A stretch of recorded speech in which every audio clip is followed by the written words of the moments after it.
Welcome to Pirates of Drinax, our Traveler campaign. We will be picking up where we left off last week, but before we get started, I would like to thank the friends of the Greenwater Guildhall. If you're watching on Twitch, scroll down, you should see some tiles there. If you don't see the tiles, just click on my profile image and those tiles should come up. The first on our list is the Speechless Bard.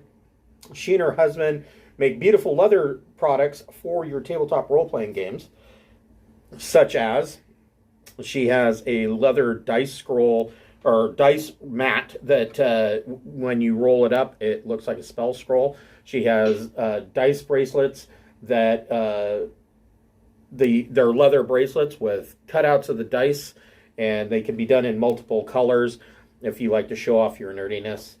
She has leather covers for your core rulebook. She has all manner of things. She is incredibly talented and customizes everything to your liking.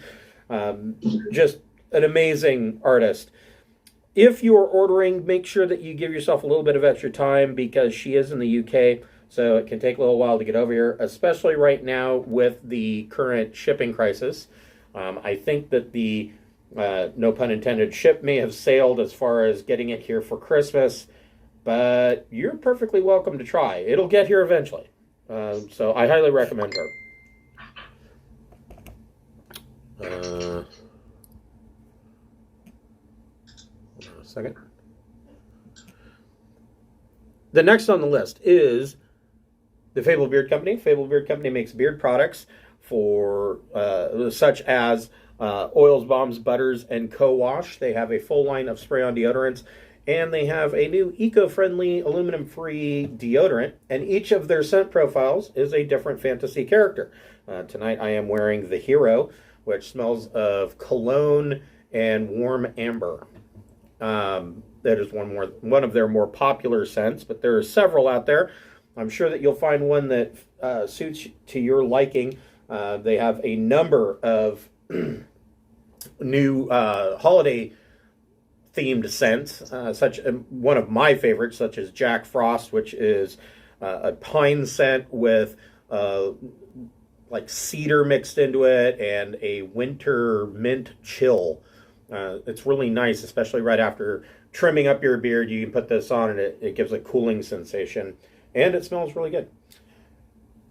They do have a buy one, get one free option for first-time purchasers. So if you are new to this, just go to their website, fablebeardco.com, create an account, and you can put 2 beard oils in your cart. And if you use the code FIRST in all capital letters, the second one will be discounted to free. If you're a fan of our Traveler game, we do have a website via Obsidian Portal. Go ahead and check that page out. The adventure log is written in a manner of Traveler News Service news blurbs that would be posted, detailing not only what these guys are up to as they are traveling through the Trojan Reach, but also events around the area of things that are going on at that particular moment in the game's storyline. If you enjoy the articles, please give us a fan like, and we hope to see you soon. And one last thing, if you are also a fan of Traveler, just to let you know, Mongoose Publishing is now taking pre-orders, and the PDF is available for the book Third Imperium, which details Core Sector and the Third Imperium in general, and all the secrets that it gets up to with the political machinations working in the background, and it gives details on Core Sector planets. Very interesting book. Also out now is the campaign for Secrets of the Ancients. So definitely go to Mongoose Publishing's website and check those out. So, where we left off, it was getting to be nightfall. Rexar was late into the night drinking with Efyo, and the other travelers, Ching Shi, Captain Beth, and Keith Clark, have all retired to a separate room nearby where they can get some rest for the night. The last thing that we touched on was that Keith Clark, with his portable computer, was aware of the fact that they were in range even from their guest quarters of FEO's local network. Keep in mind, there's no internet or anything on this planet, but FEO has a local network for his computer systems here in his palatial style villa. So, but I think that you said that you were going to wait to do anything with that until the following morning when FEO, or when the Prince of Territorial and FEO go off on their walk. You didn't want to disrupt anything and draw attention to yourselves just yet. Is that correct?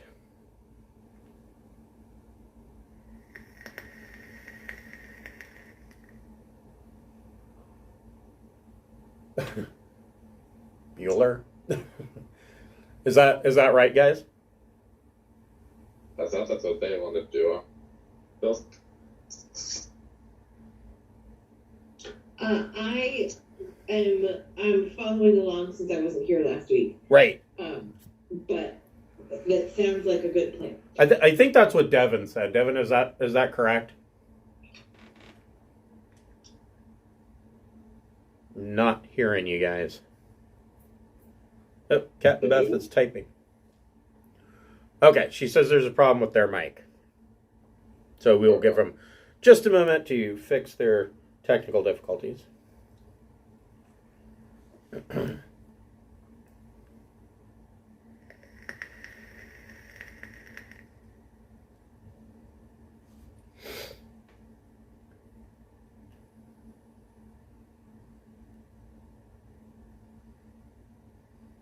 In the process of setting up Christmas decorations, I took apart an old Christmas star because the lights weren't working on it. And of course it had glitter on it. So now everything has glitter on it.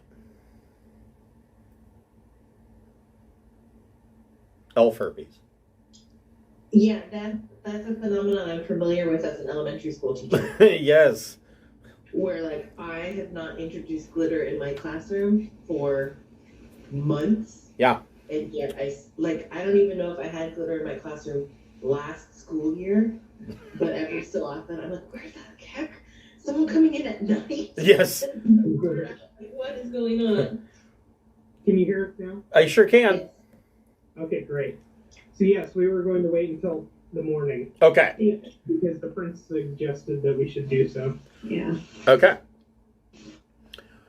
So early morning, 2 or 3 in the morning, Rexar finally comes to bed, and the household finally quiets down for the night. Rexar, make a recon plus intellect check. Recon plus intellect check. That's a 7. Wow. So you can see there are lights and whatnot across FEO's manse, and off in the moon glow distance in the marsh, you can see what looks like a funeral procession. And you kind of stop before going into your hut and kind of watch what's going on. And you see this procession go out, and they're carrying the dead on a leader. And they go out into the swamp. And this is at a bit of a distance. They go out into the swamp, and they set the body down in the swamp, and then kind of poke it with sticks and watch as this body sinks down into the peat bog. And then they turn and go back to town. And you're like, never seen that before. And that's all you notice.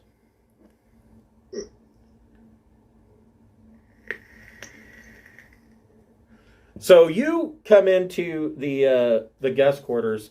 Everybody else is already asleep. You bed down. In the morning, you all wake up. I don't think any of you were injured or anything last session, were you? I know Ching Shi wasn't. I don't think so. I think we were all okay. Okay. So yeah, you wake up the next morning. fairly well rested. This is the first night's sleep that you've gotten not on a ship that is in cramped quarters in some time. So it was kind of nice for you to be able to stretch out and sleep in a fairly well-made bed. And you wake up and you go to the main hall for breakfast, and FEO's servants, of course, serve you breakfast, and Prince of Territorial and FEO come in later, and Territorial turns to FEO and he says, I would be honored if you would show me around the village that has sprung up here. I have not been here since it was originally planned to be a trade depot. And FEO kind of nods and he says, yes, we can certainly arrange for that. All of you make a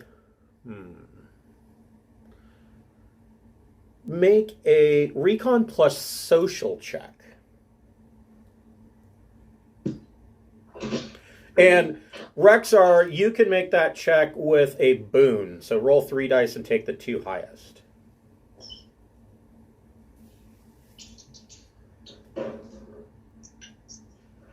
Ten. 12. I got 7.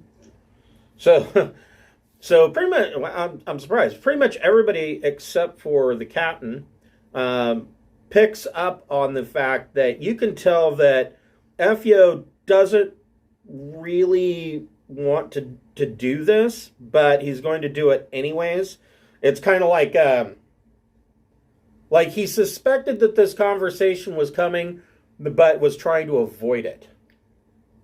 And after you finish your breakfast, FEO and Prince of Territorial leave and go out to walk around the village. And we'll just move him off the map somewhere. It doesn't matter where. This is our chance to have computers. Let's do it. Okay. So, the codes that Prince of Territorial gave you automatically get you into the base network. Make a electronics, computers, plus intellect or EDU check, your choice. Okay. Does anybody else want to make the check as well? Only if he fails. Well, what I'm saying is if somebody else makes the check, then you can give him the help action, Oh, okay. Sure. which will give him a boon. Oh, so you get another dice. Here, Okay. here's one more for you. I will help you. Okay. That's good. Yeah. So I get 9. So you're poking around his computer system and you're seeing the usual, mundane crap that you would expect to see. And then you stumble across a hidden folder. And when you try to open that folder, it comes up and asks you for a security passcode. This is not a passcode that would be expected, like the one that Territorial got you into the network, but this is a much deeper level. So you're going to have to make both of you will have to make a computer electronics or electronics computers check. And this will take 12 minutes. Alright. Heck yeah. Thank goodness.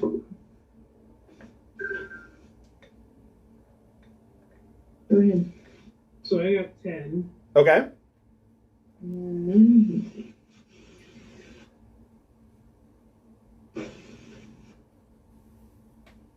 And I got 11. Okay, so you both made it. Yeah. So the two of you kind of hacked this thing from different ends, and you're able to break the encryption. The data in this folder The data found on Effio's computer is damning. His position as a clan official requires total loyalty, and as a friend of the clan lord, he is also bound by personal ties.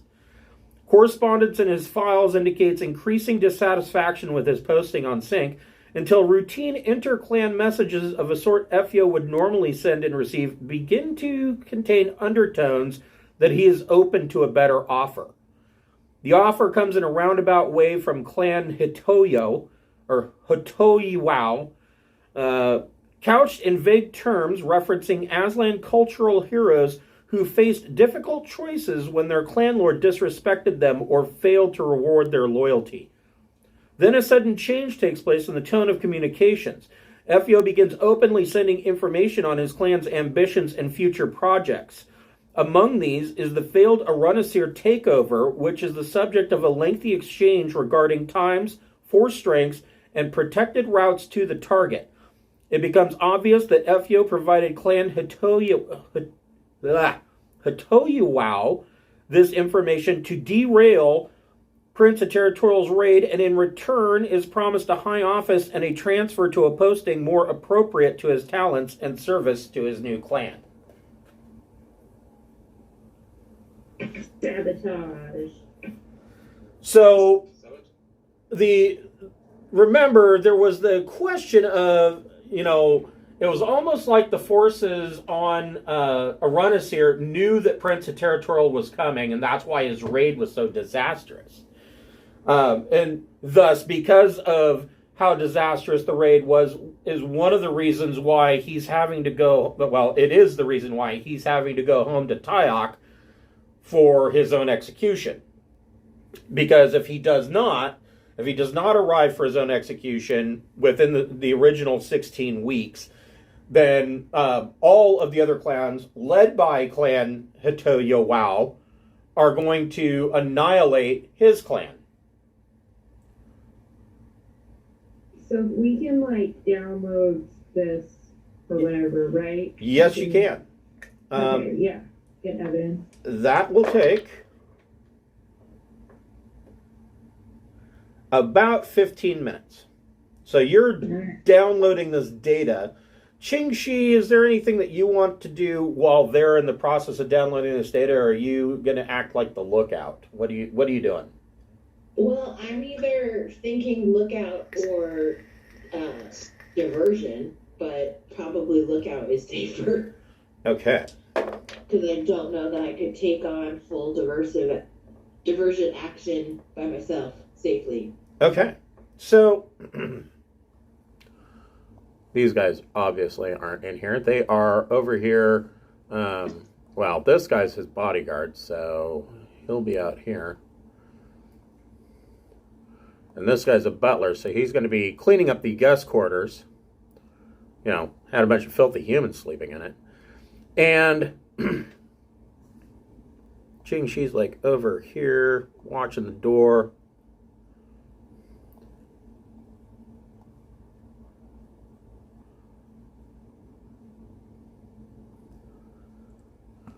Sorry, I gotta zoom in. I can't even read this.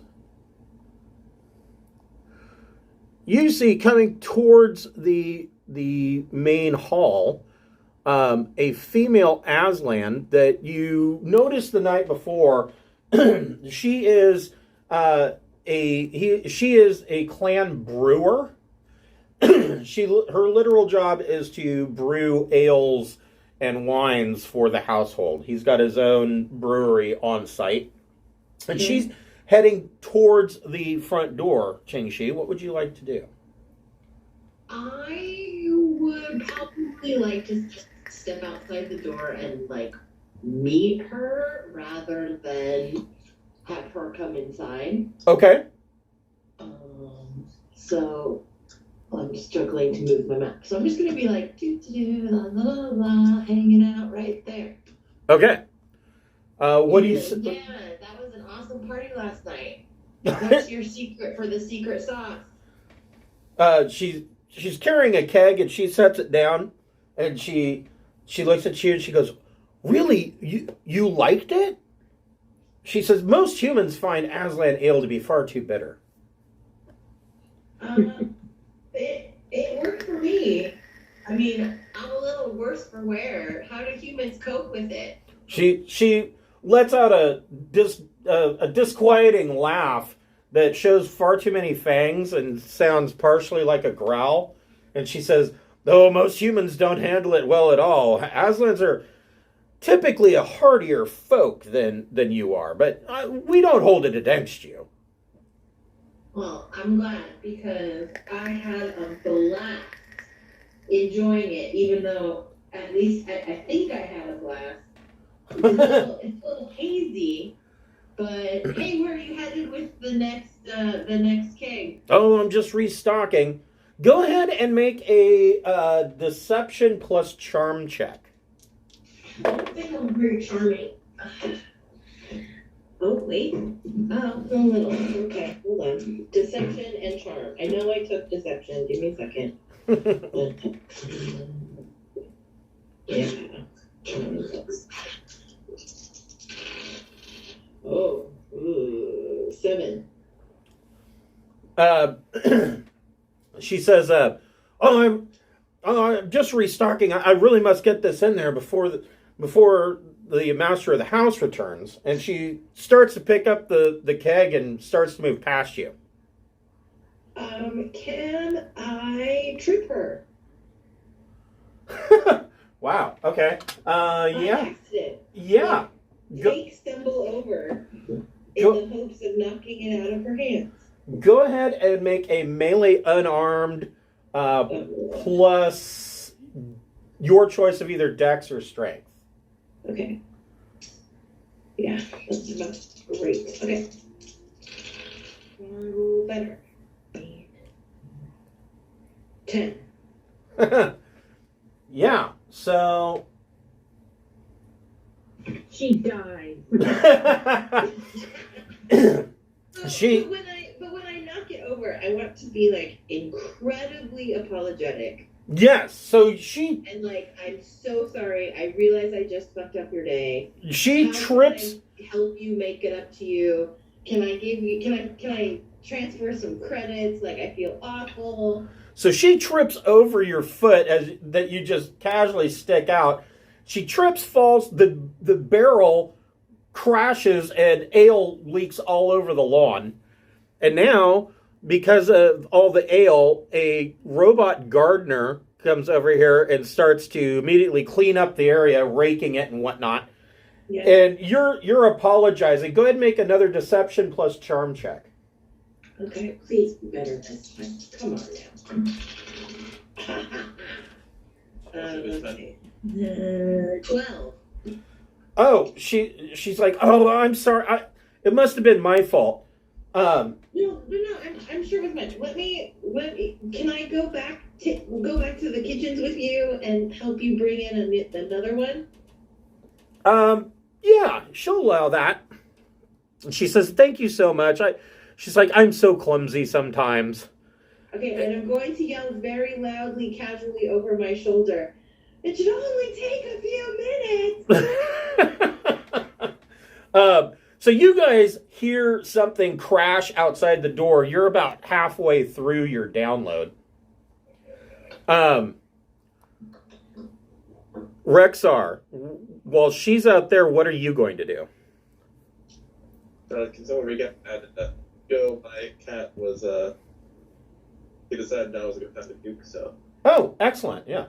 So there's the female Aslan brewer who's in charge of brewing all the ale and wine for the estate was trying to restock Effio's main hall after the festivities last night because you and Prince of Territorial and Effio drank up all the booze. And so Qing Shi was trying to distract her, and when she failed in that, the brewer was going to come in, and Qing Shi, quote-unquote, accidentally tripped her, and the keg busted open. And so Qing Shi is now apologizing to her and has gone back to the brew house to help her with another keg. These two are halfway through their download of this incriminating information. Is there anyone else coming? Well, a robot gardener has come outside to try to rake up and clean up the spilled ale. But other than that, you don't hear anybody coming in.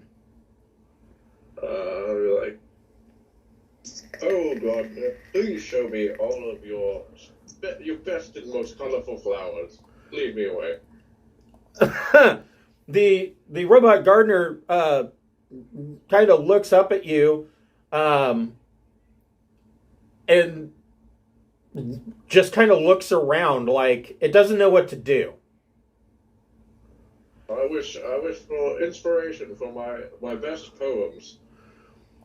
Coming up the walkway behind you, you can see that there is a female Aslan groundskeeper. And she comes up and she says, oh, they're pretty singular in their programming. They're just here to make sure that everything is maintained. They are not really good at looking at things. Would you show me that? Go ahead and make a deception plus charm check.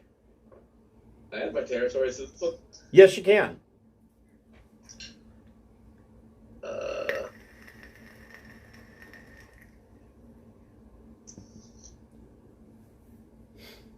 That's social, right?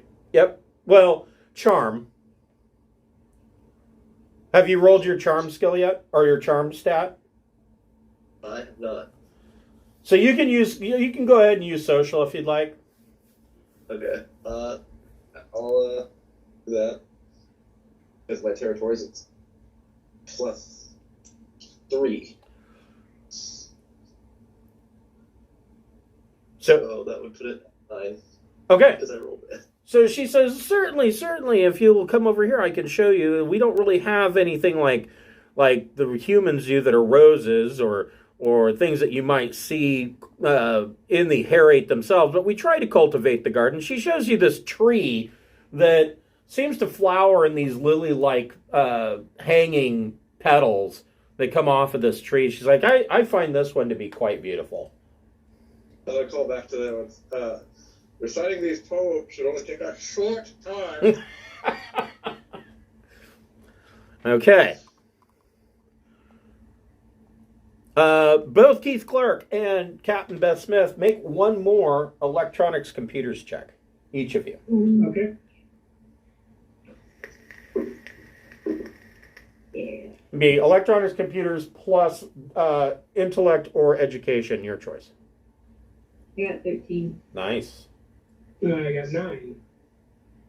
Okay. So you are able to download this data to your personal computer, and you get out of the network. What would you two like to do? We're gonna be nonchalant. What do we roll for that? You gonna fly casual? No, I guess so. How do you roll for doo-doo-doo? Yeah. Roll for that. Go on a stroll and see the neighborhood. Okay. Yeah, you That's can. woman. You can both go on a stroll and see the neighborhood. So, Qingxi, you help the brewer bring her stuff back into the household, and Rexar, the groundskeeper, tells you that she's got, better things to do. And so, as you're kind of strolling around, you can see Effio and Rexar making their way back, and Effio and Prince of Territorial. But Rexar, you guys can see, and Rexar, you really notice this, that Prince of Territorial kind of shakes the hand of Effio, and he says, it was good to see an old family friend. And Effio says, yes, I look forward to hopefully seeing you again in the future, although I know that things are bad right now, so that may not be a possibility, but go with honor. And you see Effio turn around and walk back into his main hall. Territorial comes up to you and kind of under his breath whispers to you, says that Effio, they never had a conversation directly about the situation, but they danced around the subject, and Effio did not come clean about anything. But he says, I hope that your investigations into his computer network bared more fruit than my conversations did. Oh, they definitely did. Things are super free. So should we head out? Do we want to stay here for any length of time, or? I forget how far away the ship is, but I would feel more safe showing him the evidence on the ship before deciding what to do. Yeah, he says we should probably get going. Our next stop from here will be the world. All right, let's head back to the ship and let him know that this guy is awful and a traitor. Okay. Hold on here. I'm going to just copy you.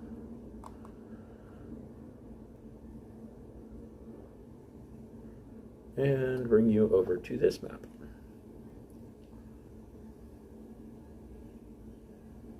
And wait for it to sync up. So, like, I've noticed, so I was like, I know this isn't my internet because I've got shit hot, really fast internet. Roll20 the past couple of days has been working like a dog. Like, it is slow. There we go. I was working on another map and I almost wasn't able to get it complete. It just did not want to finish. All right, this works.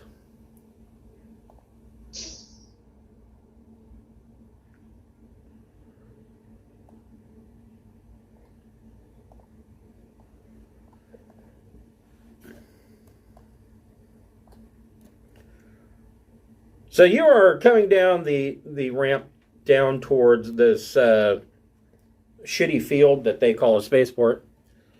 The spaceport is not nearly as empty as it was yesterday. So when you arrived yesterday morning, the spaceport was empty and devoid of people. Now you're seeing a number of people walking around, and you see another ship there as well. It's further away off of this map, but you can see it in the distance. It looks like a modular cutter that has been designed to carry passengers. Everybody make a Recon plus Intellect check.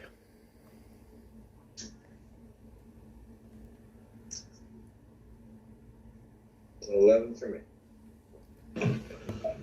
I got 7. Okay. 11 for me. Okay. So let me move you further down the. I got 6. You got 6. Okay.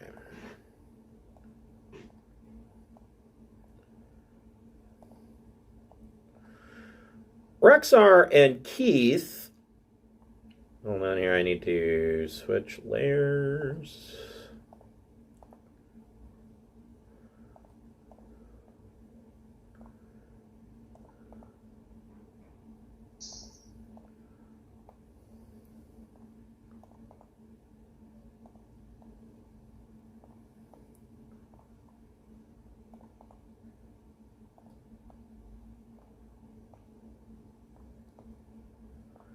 So Rexar and Keith, you notice that there is somebody on the other side of this building, right here, that seems to be trying to stay in the shadows just out of your vision, but they are clearly watching you.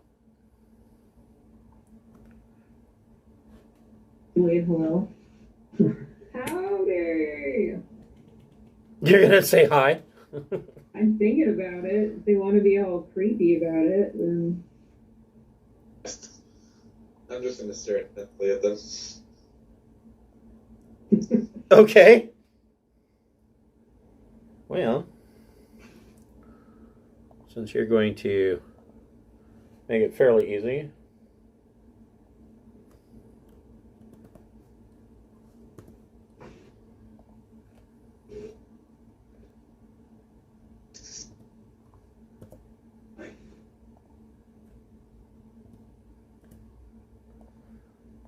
Okay, hold on here. I'm just populating.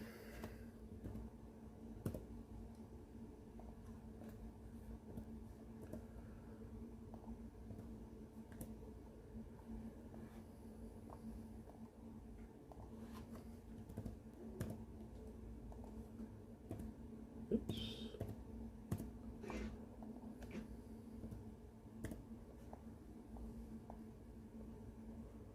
Oh, there's another guy. Here he is.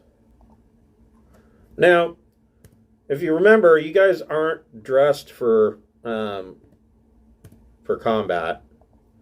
Rexar is wearing his flex, but the rest of you are probably wearing cloth armor, or whatever you have that's not battle dress or combat armor, since it's you were here for social reasons.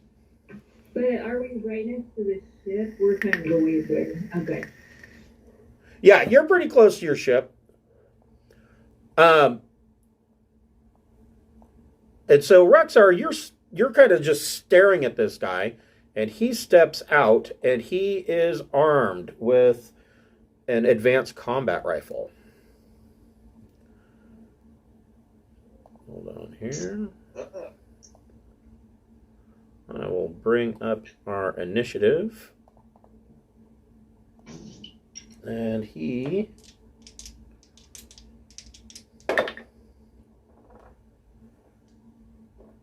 sucks.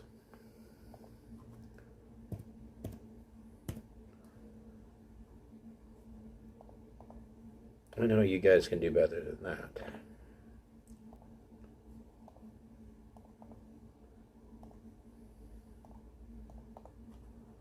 All right, you guys can roll initiative.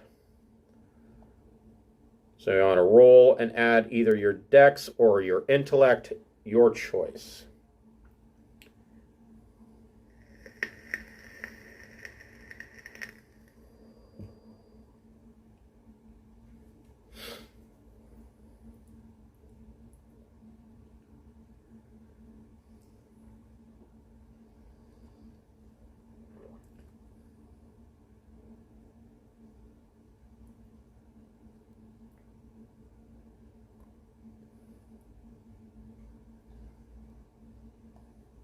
No, you're not.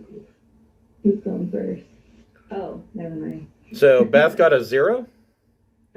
Yeah. All right.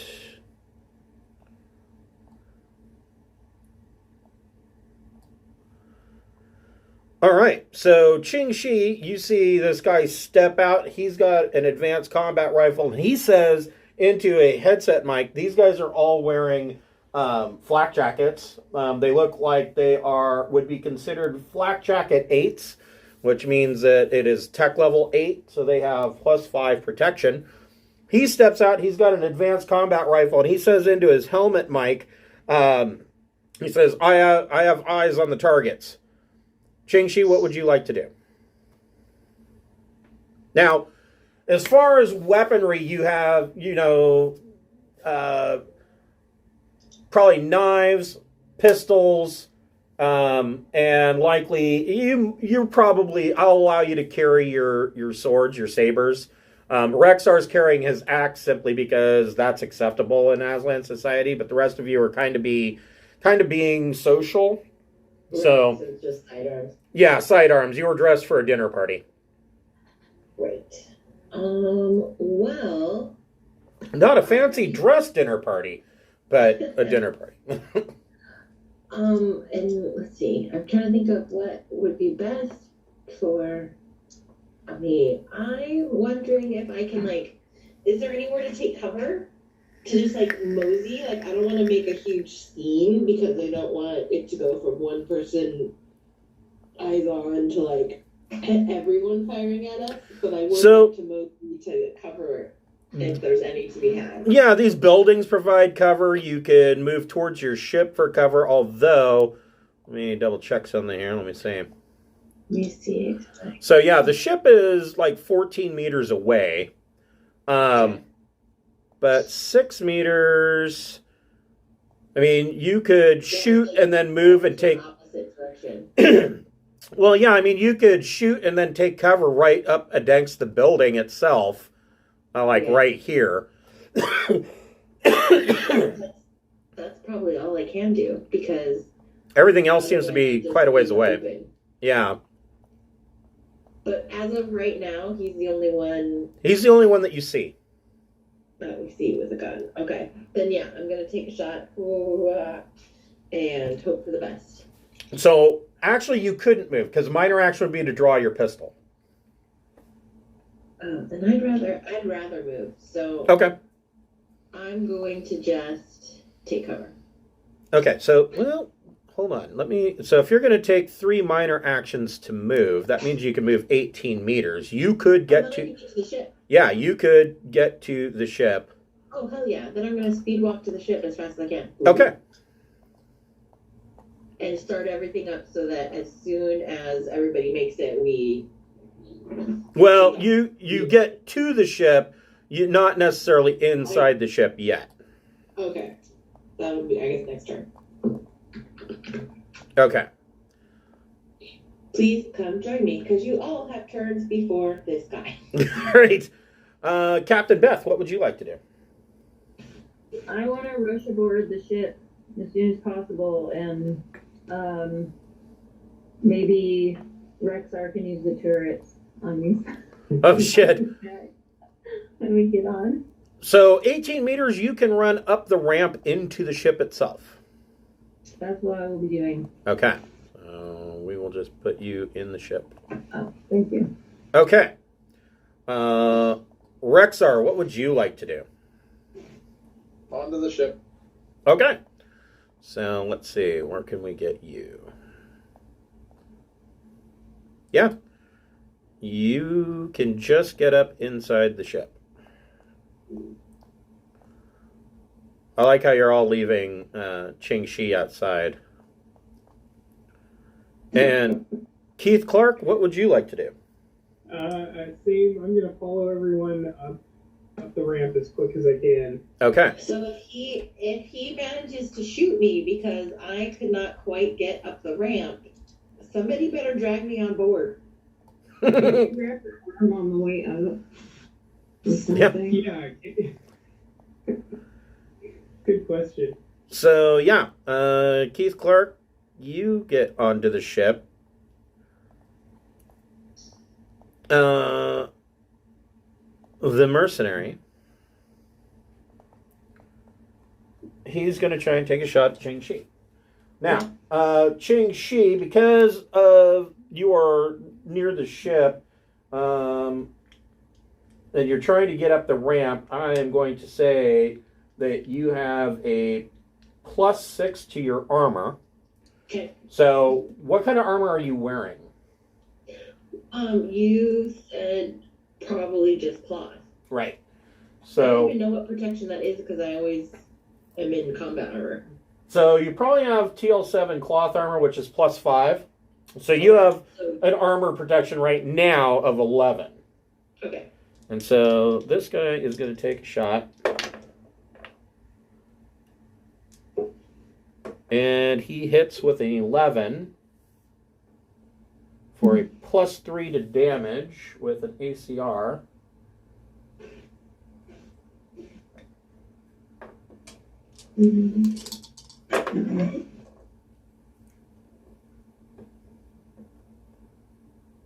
And he gets 12 points of damage, so you take 1 point to your Okay. endurance. Okay. And then he...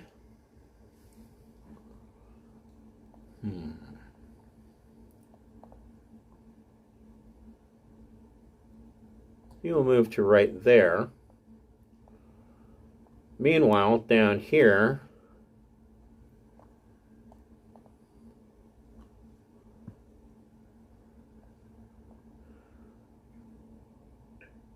this guy is going to move to right there.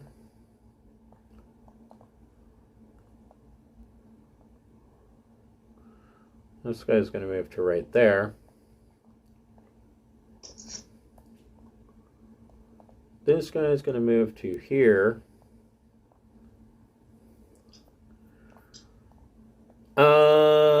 Keith, Rexar, and Captain Beth make a Recon plus Intellect check. All right.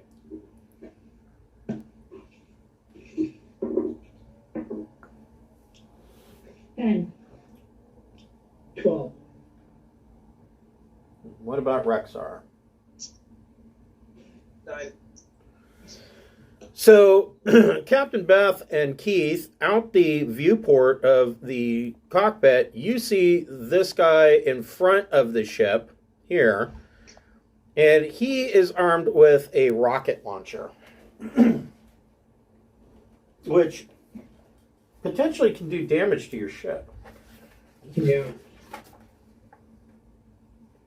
okay.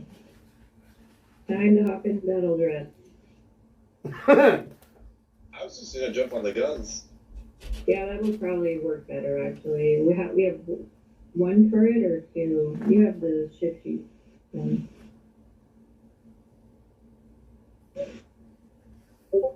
have a pulse laser turret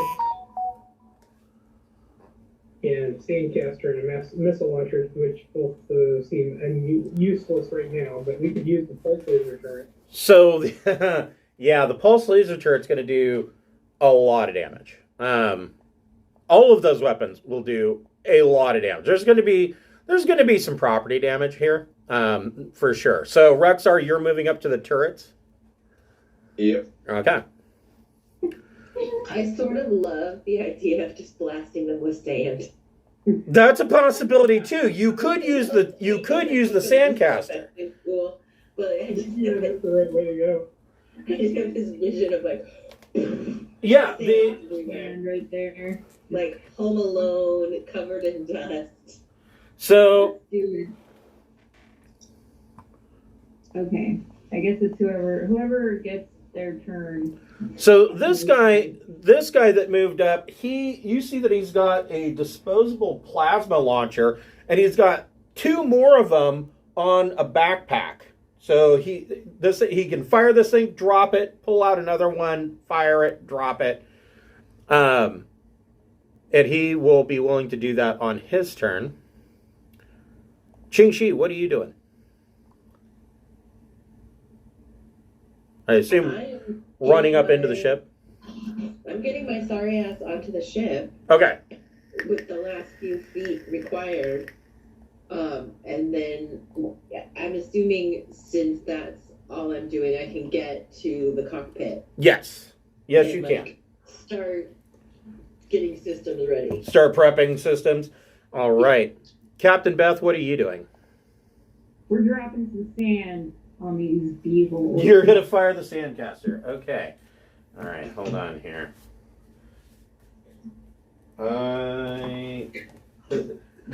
This has only happened one other time ever, so I don't remember exactly how much damage it did. Let's see here. You mean you don't have your space pirates try and shoot anti-aircraft? No, no, this is the first time that anybody... Well, this is the second time that anybody's used a Sandcaster for anti-personnel use. Hold on here. Sandcasters. We're unique. They do... I know they do a lot of fucking damage. I can tell you that. Here we go. That'd be pretty Rick and Morty to be like, haha, let's drop the sand on him, and then everyone dies. Right? Yeah. Like, what? Yeah. Sure. So, Sandcaster, special.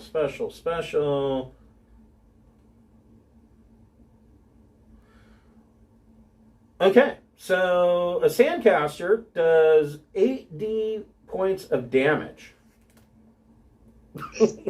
So, who do you want to shoot with the Sandcaster?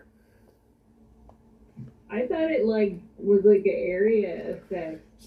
So it is. It's a defensive measure. The way that yours is configured right now, there are different canisters that you can get, but the canisters you have are standard sand, and what it's used for is to ablate laser damage.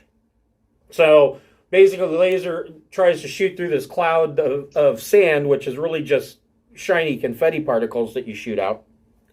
And the laser itself is diffused in this cloud. It can't reach its target.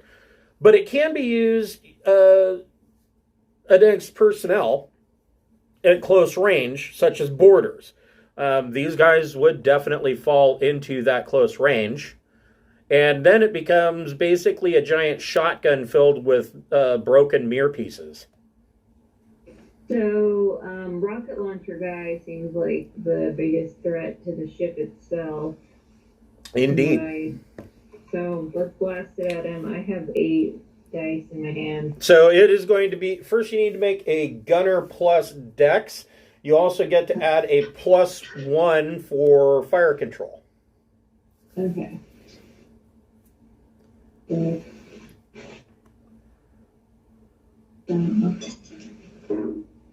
Ooh, I rolled 2 6s. Okay. Oh, shit. So 15. Yeah. So, wow. So it was 19 total? It was It was Well, there used to be a dude standing there. So that is an additional +8 damage. Yeah. Go ahead and roll 8d6 +8. Oh, liquefy the planet. You guys are not going to believe. 5 of them are 6s. Okay. So that's 36, 41, 49. Holy shit. This, He's just a puddle. yeah, this guy literally, there's nothing left. There is, you turn the turret and you hear this boom, and you see the sand blast out, and there's a bloody smear on the wooden walkway and the grass behind him. There's literally nothing else left of him. He is just, it looks like somebody blew up a half-gallon bucket of raw ground beef. And then Ariana Grande's Thank You Next. Rexar, what would you like to do?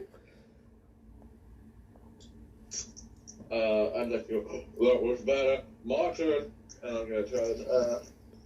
So she's got control of the sandcaster. So this is a triple turret, and it's got, basically 3 barrels. The middle one is a rocket or a missile rack, and then it's got a pulse laser and then the sandcaster barrel. So you want to turn and aim. You could fire either the pulse laser or you could fire the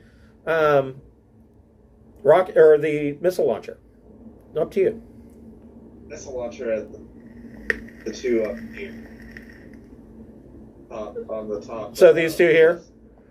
Yeah. All right. Go ahead and make a gunner plus dex +1 for fire control. I'm very good at gunning. The only thing I can do on the ship. I'll press the button and it just looks up.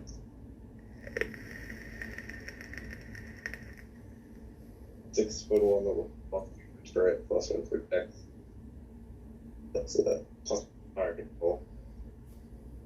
That's 10. Okay, so this is going to be a little bit different. Oh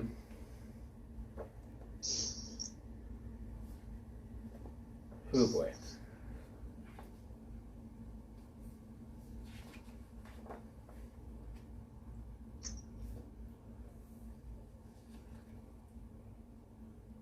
Here we go. Missile combat.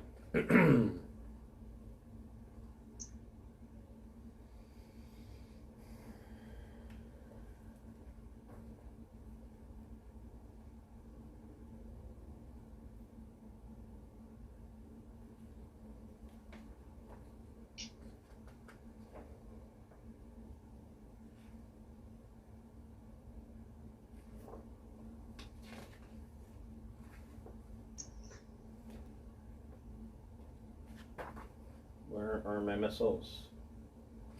It's their flight times. Here we go. Roll 4D times 10. Oh.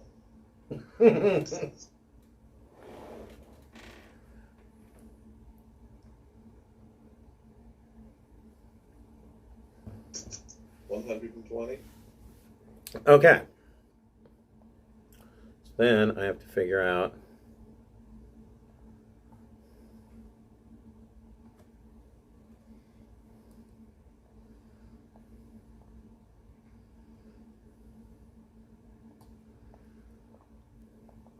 So these two guys are dead. Dead.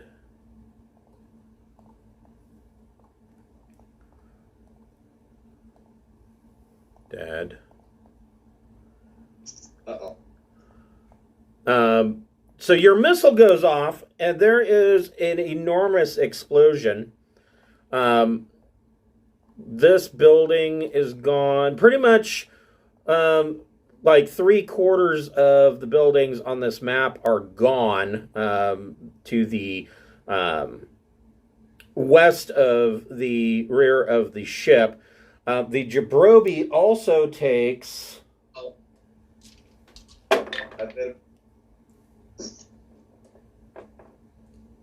13 points of hull damage from backblast from the explosion. So the whole ship kind of rocks. But now their Class D spaceport, or Class E spaceport, is mostly on fire and buildings are falling apart. Huh. Yeah. I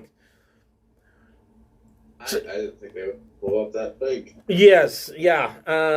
Yeah, the only one that is really suitable for anti-personnel is the Sandcaster. Everything else does times 10 damage. It's considered a destructive weapon. Okay, but isn't the guy that's like in charge of this place the one that committed the sabotage? True. I mean, I realize it's not his underlings' fault, it's not his minions' fault necessarily, but like liquefying his spaceport. Safety here, too. He promised us safety. You weren't safe. This is self-defense. That's true. Yeah. Well, yeah, I mean, if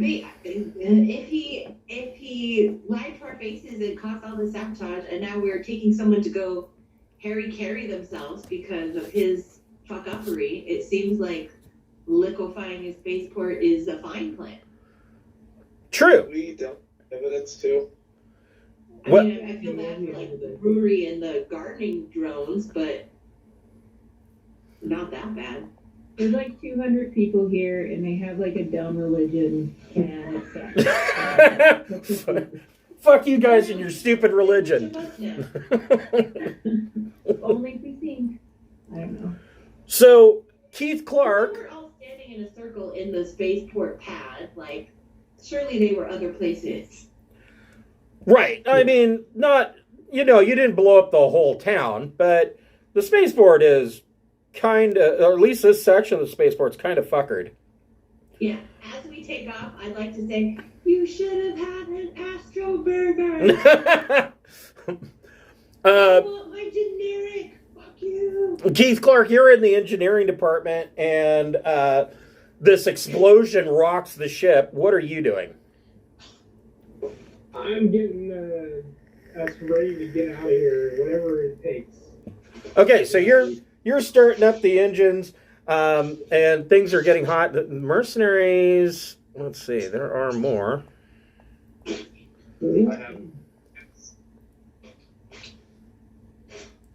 Keith Clark, go ahead and make a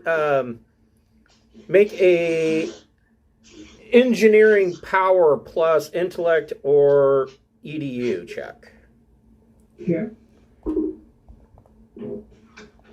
6.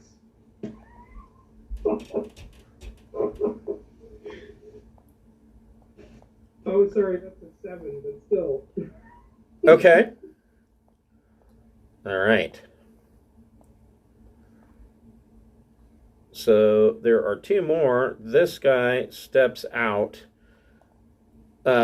He has a laser sniper rifle, uselessly shoots, and it pings off the armor doing, it scratches the paint a little bit.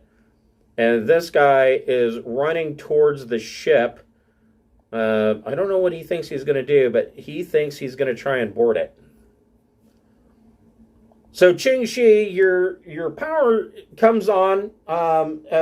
Keith Clark has turned on the drives. You're noticing that your power levels are a little bit low. Go ahead and make a piloting plus dex check at -1.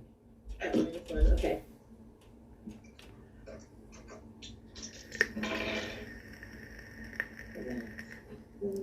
$11. Okay, so you still are able to punch it and get yourself up into the sky. And I'm going to switch you over to your deck plan.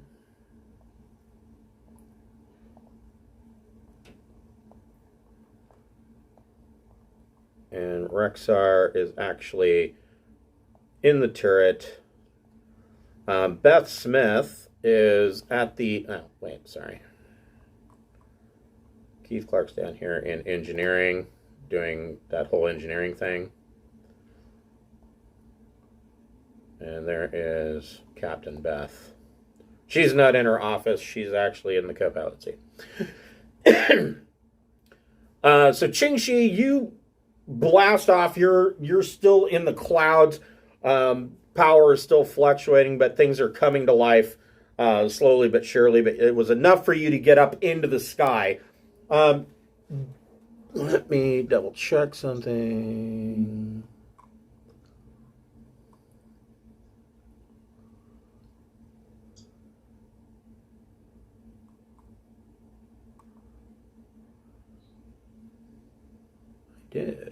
I did. So you're seeing Beth, you're seeing that there is another ship in orbit. Go ahead and make an electronics sensors plus intellect or education, your choice.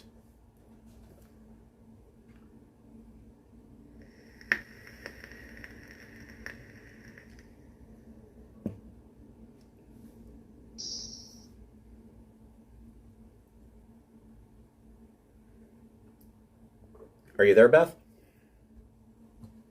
I got a 15. Ooh. So the computer brings up that it is registering that there is a patrol corvette in orbit, and it looks like this. And these are the stats that it brings up, standard stats, but this is what it is registering. The computer is registering on its ship registry. It is a ship that is assigned to, what is their name? It is assigned to a mercenary security company that you have heard of before.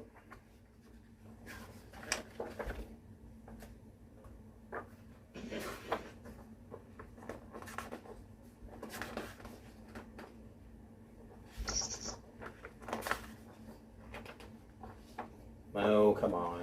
Where is it? Planetside Security Services. And their logo pops up. And their logo looks like this.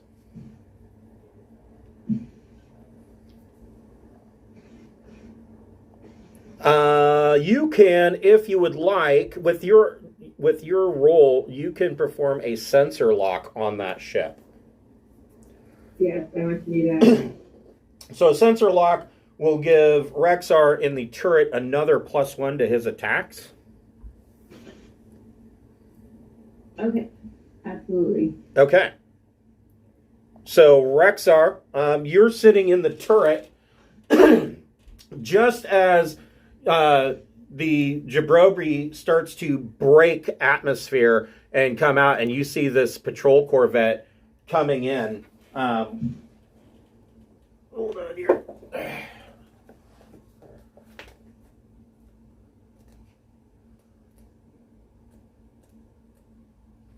Here we go. You see this patrol corvette swinging around, coming towards you. What would you like to do? Fire missiles. Okay. That range band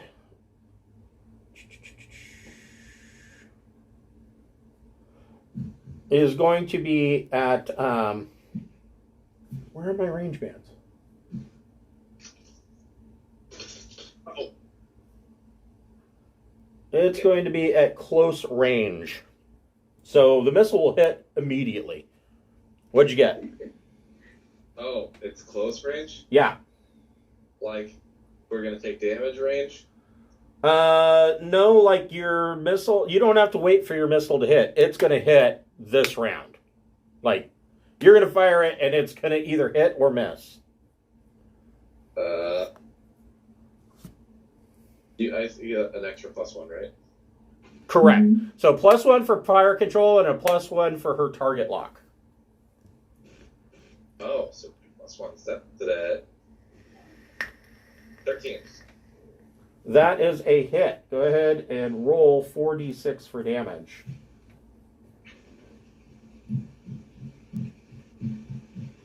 That is 140 damage. No, it's not times 10. Aw, This is ship to ship. that's just 14. Okay. Okay.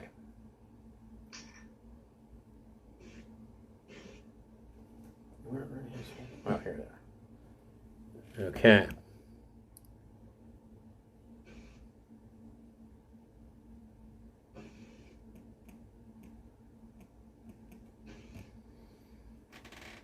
Okay. He is hit. Keith Clark down in engineering, what are you doing? Trying to figure out how to get us out of here. Okay. Go ahead and make another engineering power plus intellect or education check. Okay. Okay, much better. Let's see, it's a 10. Okay. So, Qingxi, you now have full power available to you. But the mercenary patrol corvette gets to go. Boo. Boo. They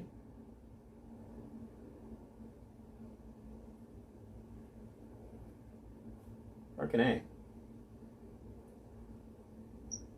First thing they're going to do is they're going to fire. They have 2 triple turrets that are pulse lasers. So,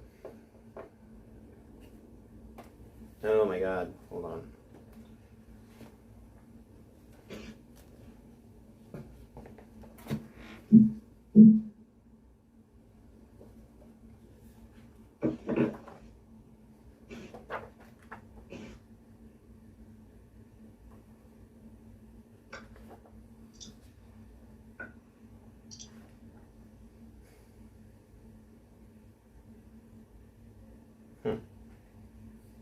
There we go. So pulse lasers, his pulse lasers, if they hit, will do 2d plus 2.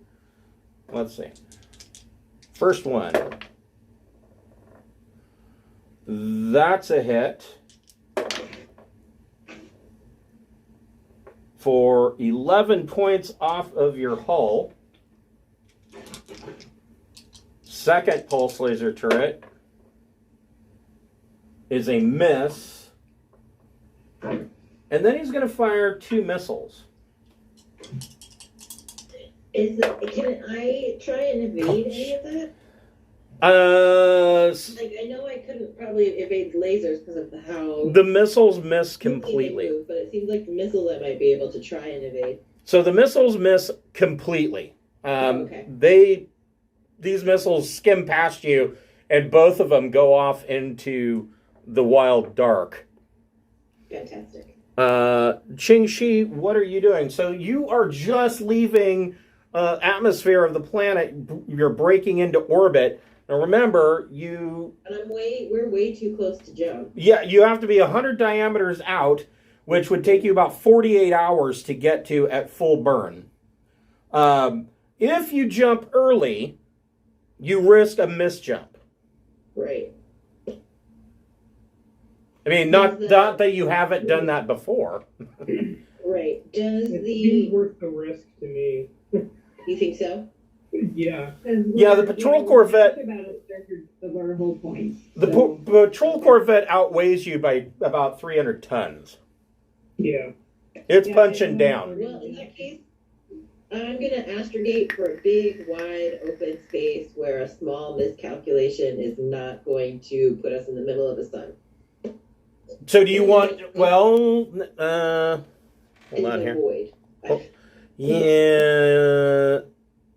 Hold on. Let me pull up a map here so that you can actually look at it.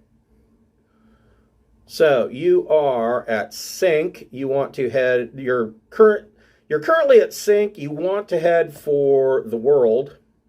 But you have jump too. You could technically jump out to this blank space and then calculate another jump to the world.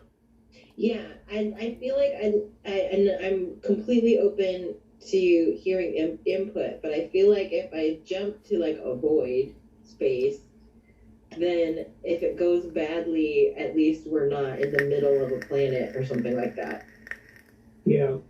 Because I don't want to come out of a jump and discover that I miscalculated. I carried a 2 instead of a 3, and now we're in the middle of the sun. Yeah, that would be bad. Or worse, like miss jumps can be weird because, like, even if your ship is only capable of jump 2, you might actually jump 6 and end up way out in the middle of, fuck all. Which Right. you're close enough to the Great Rift that maybe that's Right. not such a great idea. Okay. So, well, I mean, I feel like my astrogation is +4 and piloting is +5, so I've got a little bit of a cushion. Yeah. And I think if we're going to be overtaken, we might as well, like you say. If that's the order, that's what I'm going to do. Okay.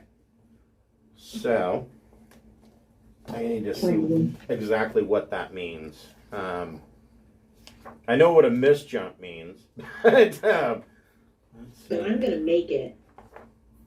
Jump travel. Yeah, I think we'll make it. That's why I put so many points in piloting.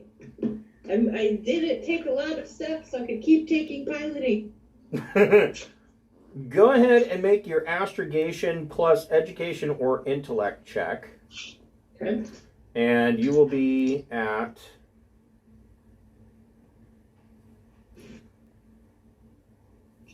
Wait, minus. Don't tell me what I'm supposed to have.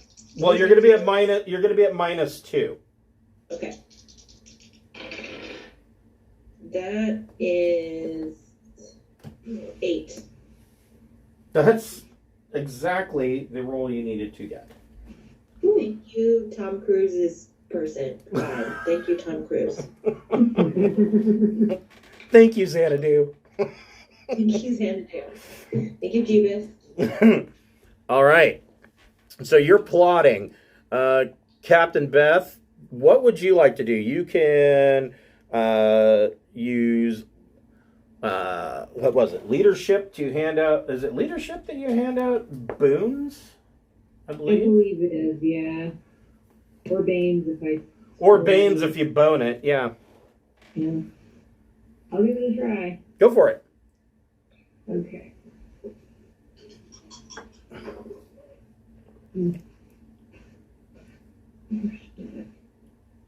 Do I add anything to leadership? So it'd be leadership plus intellect or education, your choice.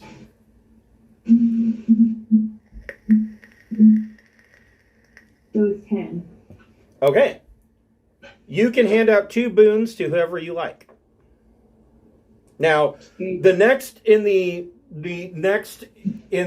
series of for the jump is going to be Keith Clark to hit the jump button. So you might want to give him a boon. And of course, Rexar is going to fire, so you might want to give him a boon. Yeah. All right. Yep. I'll give each of you guys a boon. Okay. All right. So Rexar, you have a boon to attack this. Hold on here. Let me move you back.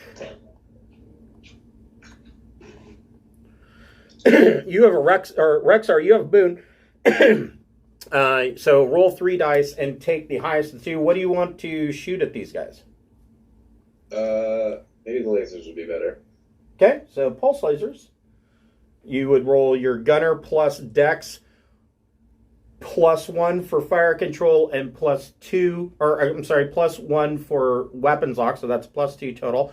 And you get to roll a boon, so roll 3 dice and take the 2 highest.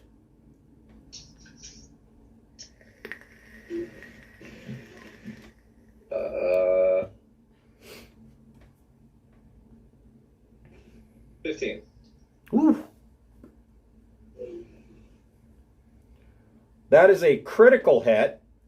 So first of all, roll your damage. It's 2d.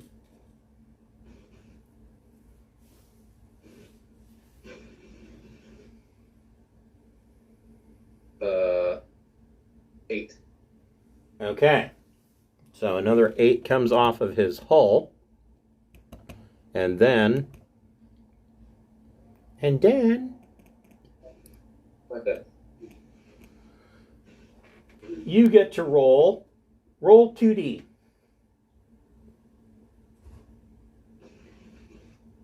8. So you critically damage their cargo hold. And you can see containers.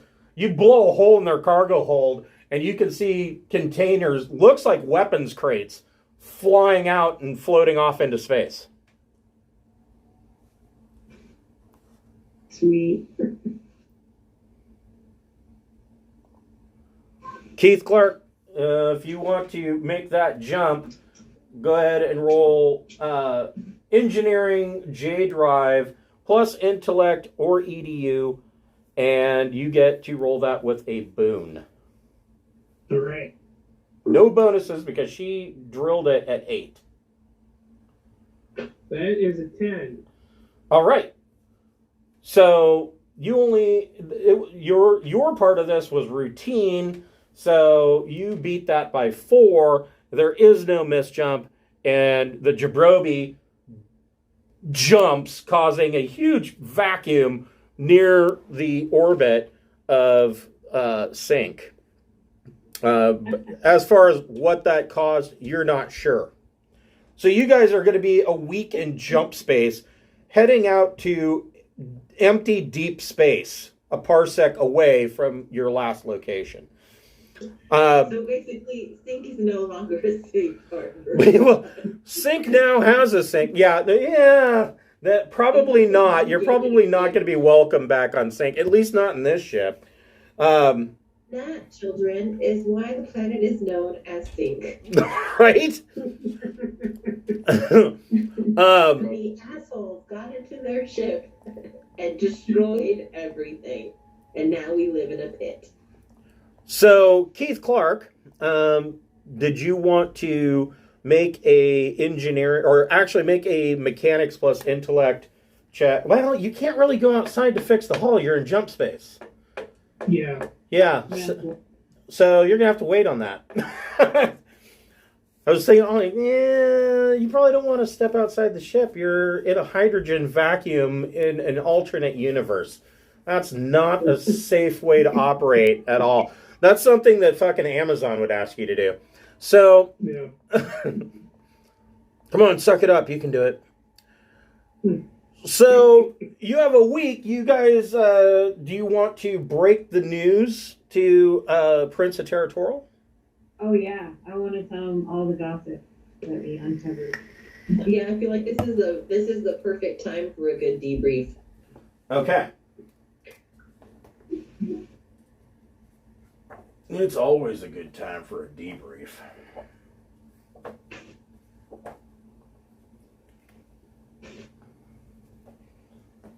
So, my Sunday group, one of the girls is playing a gnome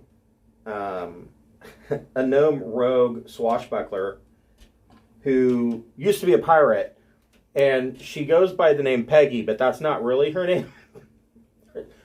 Call her Peggy because the crew of pirates had some strange sexual proclivities, and suffice it to say, she now has the name Peggy. She was popular, but she didn't use her peg leg for walking. Right. Well, she carries it in her offhand as a club. Right. So, how do you guys break the news to Territorial? Do you just bring it up on the computer, or how do you want to break this news to him? Because remember, Effio was a family friend, a close friend of his father's. I feel like we need to pour him a beer. Okay. Sit down at the table. I thought he might get the hint when we sort of vaporized his family friends. Yeah, the spaceport. Yeah. Spaceport. He's like all pissed that we destroyed the planet. And like, oh wait, pause.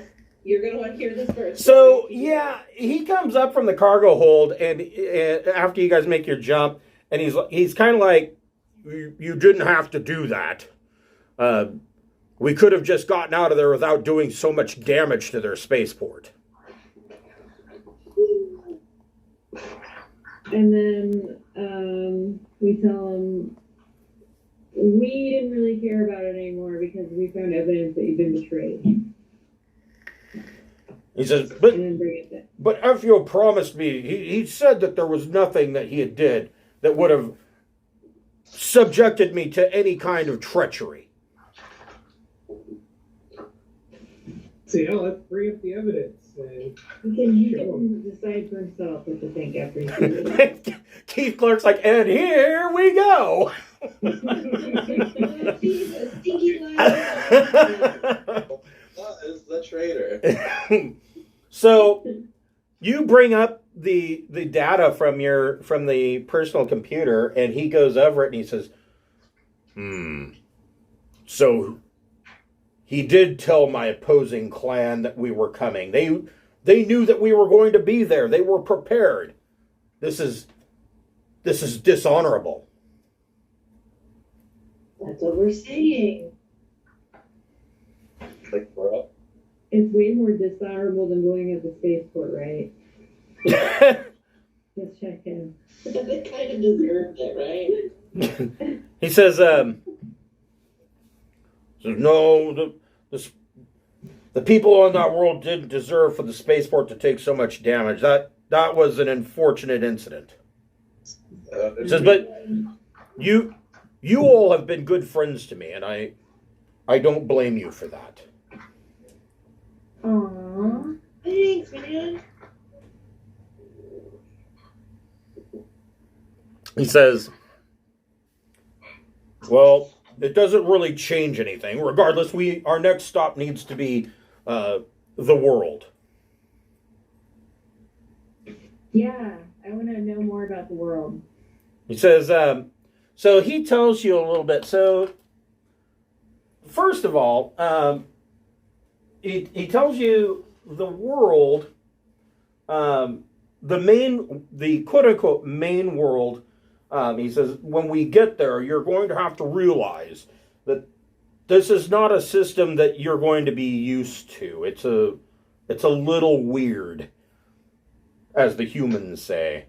He says that the main world is a small, lifeless rock ball, barely big enough to be called a planet. He says that there are other planets in the system, and there is a let's see here. It's an airless rock ball, barely large enough to be called a planet. That's classified as the main world. It has the right to the title. Of the system, there are 2 planetoid belts, 3 gas giants, and 4 other terrestrial planets. Basically, there ain't nothing here. The belts see a fair amount of belter and mining company activity, but most operations are temporary. Aslan firms have a tendency to move into the section of a belt, run everyone else off, and then make an unhealthy place to work. The miners and prospectors have nothing to do with the main world, and the Aslan never visit it, and non-Aslan do so only rarely. The main world is uninhabited. It is orbited by an ancient and highly decrepit space station known to both its inhabitants and a few visitors as the world. He says, now here's the part that's going to get weird. Most of the inhabitants of the space station don't know that they live on a space station.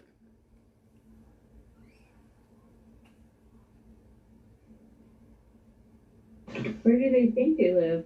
Okay. So he says, I'm not sure where it is they think they live, but they are convinced that where they live is the entire universe or what's left of it. He says, only a small privileged class that live on the station know of what's going on, and they meet outsiders. They accept trade and things like that to keep things running. But you have to keep in mind this space station is an old Sindalian space station. So it's about 2,000 years old. Actually, it's Second Imperium. So it's about 2,000 years old. The station itself is fairly decrepit.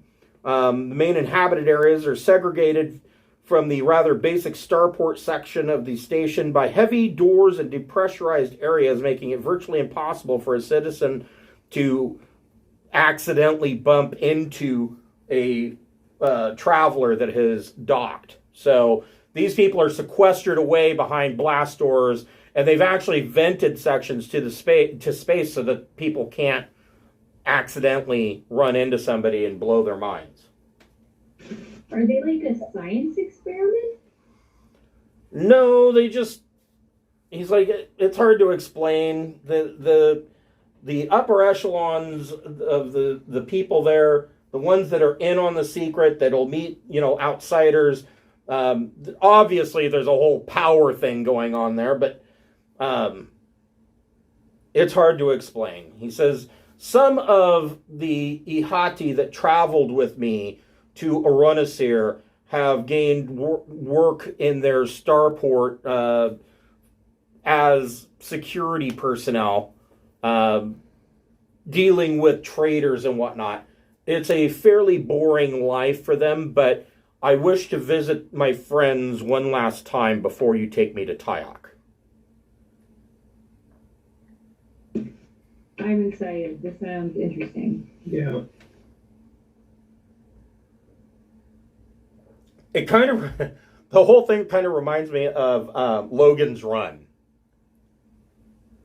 Except they probably don't blow people up at 25, Totally. Although, I'm not entirely against that idea, because getting old is stupid. It sounds like a tech vault to me. It honestly does. Yes, right. So, after a week, you come out of jump space into empty blackness, and there's nothing here. I mean, literally, for as far as you can see, 3.65 light years, your sensors pick up that there's probably some asteroids and whatnot. But other than that, you are in a blank void, and you have all the time in the world. So you replot and make your next jump, and you're in jump space for another week. So when you come out of jump space, you now have 10 weeks to get the prince to Tyok. The clock is ticking down. You guys have been through a lot in 6 weeks. Did we put the repair droid on like full duty or something? Yeah. So the repair droid, that's a good idea. When you're in the blank void before you jump,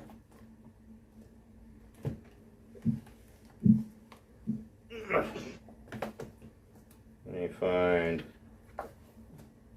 So I don't know, the repair droids might be getting some upgrades. They are in 2022, and I don't know exactly when. They are coming out with the robot handbook to the point where you can actually play a robot as a player character. Nice. I want to be Data. So, the repair droid will go out with Keith Clark. You're going to be in your combat armor or probably a vac suit. Something that's easy to work in. Mm-hmm. Let's see here. Yeah. The robot's not really a whole lot of help this time, unusually. So, go ahead and make a mechanic check plus your intellect or EDU -2. Hmm. So that is 10. So that's still pretty good. Yeah. You are able to patch 2 points back to the hull. Nice. That's helpful.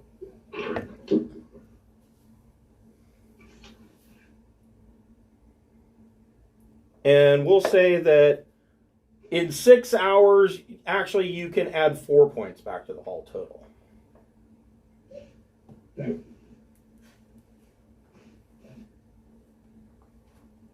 In the world. All right. So you come out of jump space in the world systems, and after about 48 hours, this is what you see. Nice. That's the world. Apparently. And you see that there are a couple of other ships moving about. They look mostly like, you see some Seeker mining craft. Seeker mining ships are basically a modified version of the ship that you're in currently. They're used by single or two-team prospectors. They gut most of the material out. They get rid of the science probes, and they replace them with mining drones. And usually the turret on a Seeker mining ship only has a mining laser, and they go out prospecting. So you see one of those. You see a small freighter coming in to dock. Ching Shi, go ahead and make a... Now, the weird thing is, so you get contacted by Starport Control, and Starport Control, you see the face of a young female Aslan, and she directs you, and she says she's going to put you into docking berth 3, and but their docking beacons, it's really old and decrepit. This station is falling apart. So Ching Shi, go ahead and make a piloting plus dex check, but you're going to be at -2.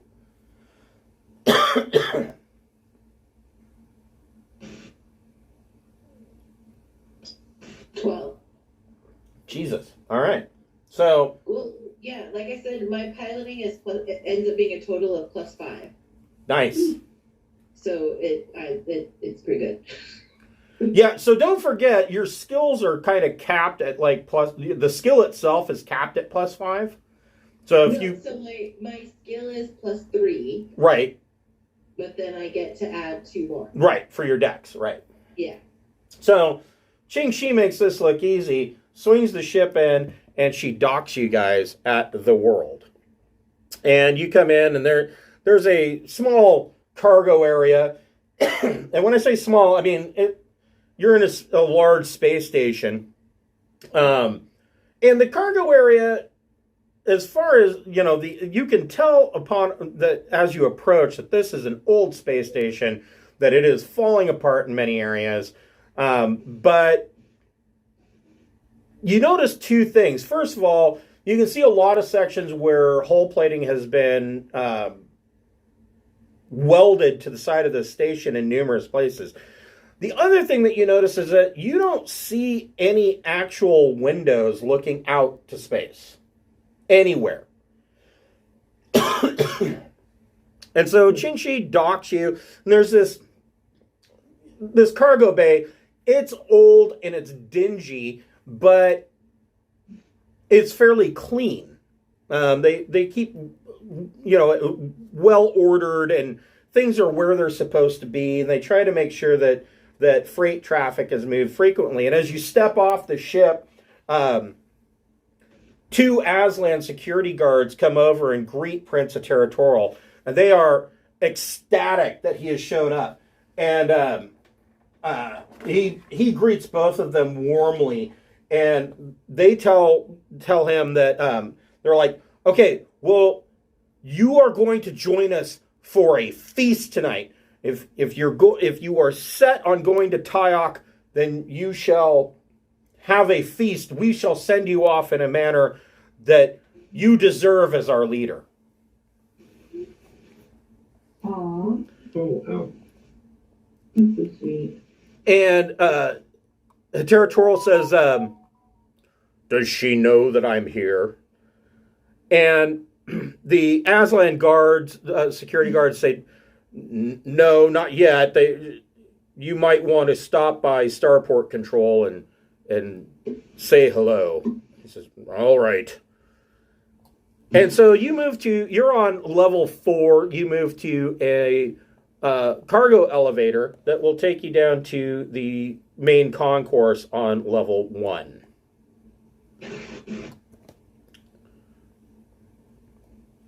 Should Rexar take his dog for a walk so that everybody wonders what this new animal is and where it might have come from? He could bring the dog. Let's see here.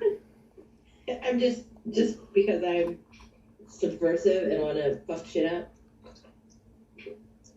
Be like, where did this dog come from? Not this station. I wonder what that could mean.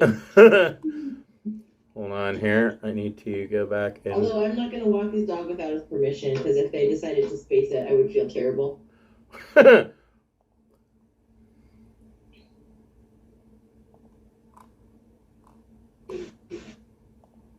I can put the dog on the screen.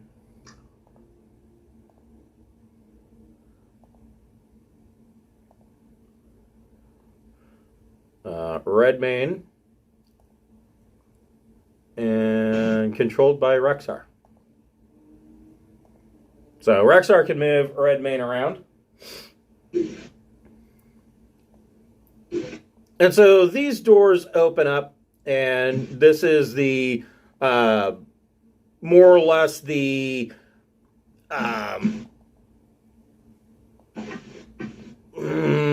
kind of like the security area that you would pass through. And all of the Aslan that are here are just overjoyed to see Prince of Territorial. And Territorial introduces all of you, and he says, well, I know there's going to be a feast tonight. These are my friends, and I would wish for them to join us. And he says, please, can one of you direct me to where Elahasi is? And one of the Aslan security guards points back to this security gate, and you see Prince of Territorial. He starts stepping that direction. He turns to you and says, I will catch up with you momentarily. There's somebody I must speak with. And he turns and he leaves this area. And as he walks away, I go, ooh.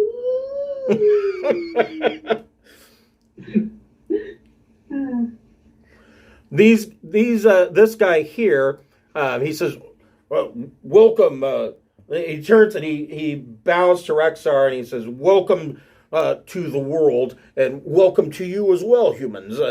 If you desire food or drink, there's a mess hall to the north. It's a simple affair run by some transients that come and stay at the station. There is also a shopping concourse available, local trade fairs, things like that. But I must warn you, don't head through the blast doors to the south. Those are forbidden. They are locked with a security code, and the rest of the inhabitants of the station must never meet you. Will they go insane? Like, what'll happen? The Aslan looks at you and he kind of cocks his head and he goes, I don't really know what would happen. I don't think that it would be very good, though. I don't think they could handle that information.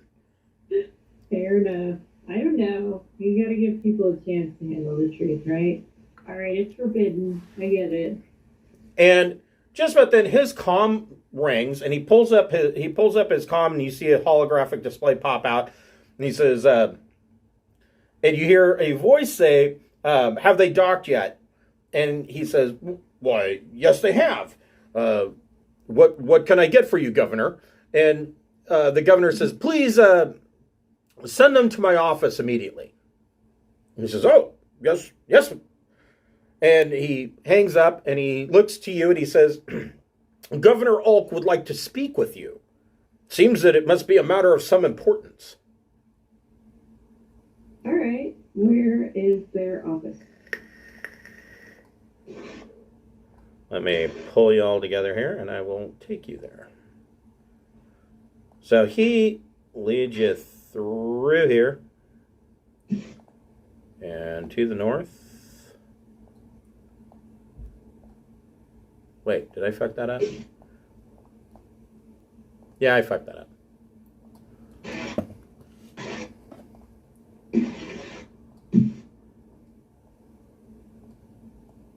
Okay. Sorry about that. So it's basically straight to the west and directly to the south. You note as you're coming in that the door to the Harbor Master's office here is open, and you can see Prince of Territorial speaking with a Aslan female, and she is like on the verge of crying. And the Aslan security guard shows you in and says, "Please, this is the governor's office." And you speak in there. You step in, and the door shuts behind you. And behind this desk is a human, and she is dressed very, very in a very, very old uniform. All of you can make a recon plus intellect check, but Ching Shi and Captain Beth, you both get to make it with a boon. So roll 3 and take the 2 highest. 12. What did Ching Shi get? 7. Okay.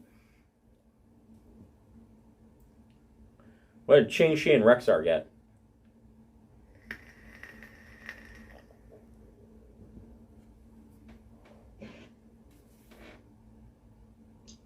I'm sorry, I stepped away from my desk. Make a recon plus intellect check, and you get to make it with a boon. So roll 3 and take the 2 highest. Okay. Sorry about that. No problem. And like I said, I'm trying to clean my office and had to go take out the trash. Understandable.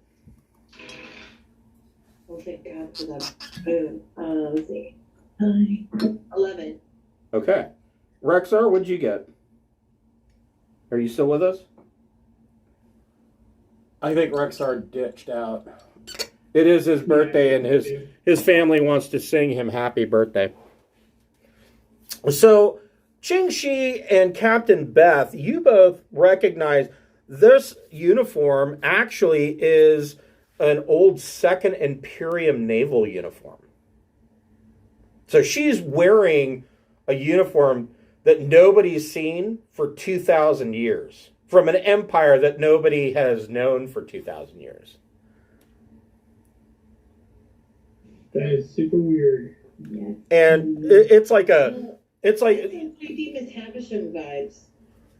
yeah. So I mean, it's a Navy uniform, frog collar, the whole bit, but How many people have died in it since she's worn it? right. And it's got, like she's got like a little shoulder cloak, it's a dress uniform type thing. And she says, yes, welcome to the world. She says, so I have a problem that perhaps you and your engineer can assist us with. And she brings up a display and she kind of turns it so that you can see. And it is an engineering diagram of what looks like one of their main power reactor regulators.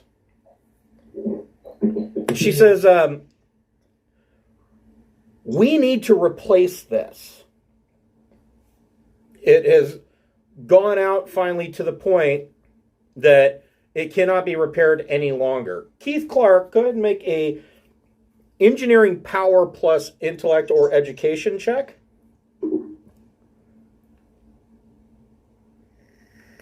13.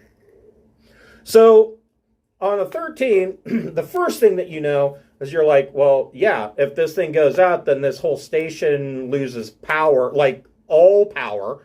And that means that all of their atmospheric processing, everything's going to go down. So that's important.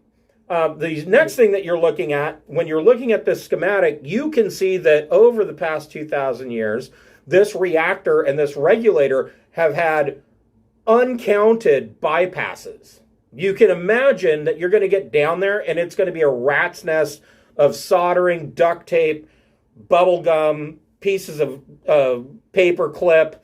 It's just going to be a rat's nest of all of this bypasses that they've done throughout the past 2,000 years just to keep this thing going. And now she's saying that this regulator in and of itself has died. Now, the regulator in and of itself is not it's not a major part. You can purchase one of these at just about anywhere, for 5,000 credits. She says, here's the problem. We have to have an exact model. It cannot be retrofitted or anything new. Where would we get such a thing? She says, I don't know. That's why I brought you into my office. What'll happen if they get a new one? Well, here's the thing about it. She said the main reactor and the regulator are down in the civilian section of the world, and it's usually maintained by civilian personnel. So civilian personnel can't come in and see something that isn't a second Imperium regulator. What'll happen? I'm not sure what it'll happen, but they can't be allowed to know what's going on. They can't know that there's more in the universe. I think that they would have a psychological breakdown.